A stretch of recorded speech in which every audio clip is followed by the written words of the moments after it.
భద్రకాళిమాత నమో నమః. ఇప్పుడు చూస్తున్నాం కదన్నా, తిరుపతి స్వామివారి లడ్డులో కల్తీ లేదు. మళ్ళీ రివర్స్ వచ్చి ఎట్లా చేస్తుంది వైసీపీ వాళ్ళు, జగన్ ఎట్లా మాట్లాడుతున్నారు, అసలు నిరసనలు తేలకుండా మన సిబిఐ సిట్టోళ్ళు ఏం చేసినారు అన్నీ చూస్తున్నాం. ఏదో పిఎల్ని అధికారిని ఇరికిస్తున్నారు. వీరభద్ర యుగం నాన్న, ఎవరిని వదిలేదు ఉండదు. మన ఆయన వచ్చినాడు తిరుపతి లడ్డుకి కేసు తీసేదానికి కూడా 2 ఏళ్ళు కాదు. ఇది మన చట్టాల రాజ్యాంగంలో లొసుగులు.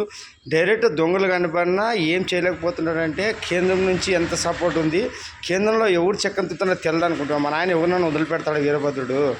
చూడన్నా, వీరభద్ర యుగం ఇది. మీ వ్యవస్థలు వదిలినా మన ఆయన వదిలేదు ఉండదు. కర్మ అనుభవించాల్సిందే, కర్మ ఇది రిటర్న్. ఏం ధర్మం రా నాయన. మస్తంగా పాలన చేసుకునే వాళ్ళని చేసుకునేరు. కులాలు చిచ్చు మతాలు చిచ్చు పెడతారు, రెచ్చగొడతారు.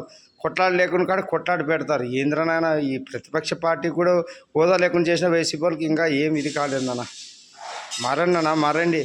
దేవుడు అవకాశం ఇస్తుంటాడు, లేకుంటే కాలగర్భంలో కలిపేస్తాడు అన్న. వీరభద్రునికి చాలా ఓపిక తక్కువ. 1, 2, మూడోది ఏం చేస్తాడో ఆయనకే తెలియదు. ఇప్పుడు వీరభద్ర యుగం ఇది. కలి పట్టుకున్నాడు, అందరిని పట్టుకొని విడిగా తయారైపోయారు మనుషులు. దేవుళ్ళ కంటే నాయకులు, రాజకీయ నాయకులు ఎక్కువ మనకి. ఆ వెంకటేశ్వర స్వామి కంటే ఏం హిందువులు రా మీరు, మనోభావాలు ఏమైనా ఉండా ఆమెకి?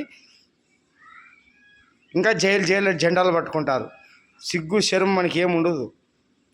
వీరభద్రుడు ఇంత స్పష్టంగా మొత్తం సోషల్ మీడియా ద్వారా అన్నీ అప్పుడు మాట్లాడినవి ఇప్పుడు మాట్లాడుతున్నవి అన్నీ చూపించినా ఇంకా మనం నమ్మకూడదు అనమాట. ఇంకా నాయకులకి జై, సెలబ్రిటీలకు జై. ఇదే శివుని పట్టుకొని వెలుగుతారు, లేకుంటే కాలగర్భంలో కలిసిపోతారు. జై వీరభద్రకాళిమాత నమో నమః.